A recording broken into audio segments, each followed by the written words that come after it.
प्यारे बच्चों, आज हम कक्षा 9 की विज्ञान की वर्कशीट नंबर 3 करेंगे। वर्कशीट नंबर 3 बच्चों कोशिका से संबंधित है। तो आइए जानते कोशिका के बारे में। रीना अपने घर के पीछे पार्क में खेल रही थी। उसके आसपास की विशाल विविधता ने उसका ध्यान खींचा, चाहे वह सजीव हो या निर्जीव। फिर उसने जीवित जीवों पर ध्यान केंद्रित किया। सभी छोटे कीड़े, तितलियाँ और यहाँ तक कि उसके दोस्त भी सभी जीवित प्राणी हैं।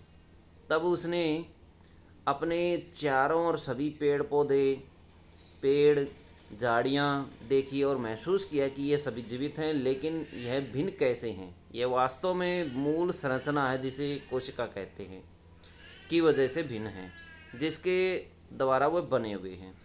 यह कोशिका दो प्रकार की होती है, जंतु कोशिका और पादप कोशिका। और फिर उसके दिमाग में कक्षा में लगा चार्ट ध्यान में आया। तो बच्चों, कोशिका दो प्रकार की होती है। पिछली वर्कशीट में हमने कोशिका के बारे में जाना था और कोशिका की खोज किसने की थी उसके बारे में जाना था। आज देखिए, कोशिका दो प्रकार की होती है, उनके चित्र दिए गए इस वर्कशीट में। जंतु कोशिका और पादप कोशिका। पहली जंतु कोशिका है, ये पादप कोशिका है। ये चित्र के अंदर इसको नामांकित किया गया है, जिससे इसके सभी अंगों का ज्ञान हमें हो जाएगा। देखिए, सभी अंगों को, इसके अंगकों को दिखाया गया है। ये देखिए, ये इसको चार्ट ध्यान में आया। और चार्ट क्या आप चित्र से पादप अथवा पौधे और जंतु कोशिका की पहचान कर सकते हैं। तो आइए हम जंतु कोशिका और पादप कोशिका के बीच में अंतर दोहराते हैं।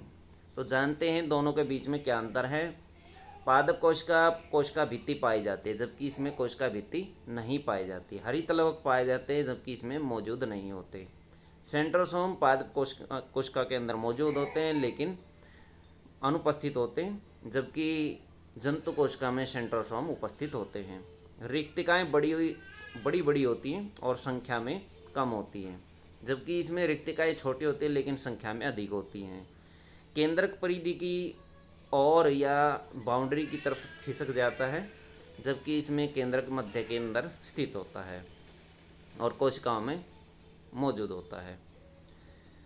पादप कोशिका और जंतु कोशिका का चित्र बनाइए। ऊपर चित्र दिया गया बच्चों, वहाँ से आप चित्र बना सकते हैं। देखिए, दोनों के चित्र दिए गए हैं, ये चित्र बना लीजिए प्रश्न नंबर 1 में।